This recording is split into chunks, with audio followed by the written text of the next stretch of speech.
Farms will face an uncertain financial environment next year. By updating their income statements for 2021, farms can gauge how to improve revenue and manage costs in 2022. Hi, I'm David Reinbott, Agricultural Business Field Specialist with this University of Missouri Extension Farm Management Minute. The income statement summarizes income and expenses for a calendar year. It's used to calculate net farm income, which shows whether your farm is operating at a profit. You can also use the income statement to calculate your farm's operating profit margin ratio.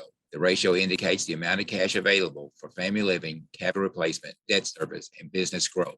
A ratio exceeds 30% suggests the farm business should be able to grow and handle adverse economic times. With a ratio less than 15%, a farm is at risk to negative markets and higher input costs. For more on a farm income statement, go to extension.missouri.edu and search Farm Management Minute.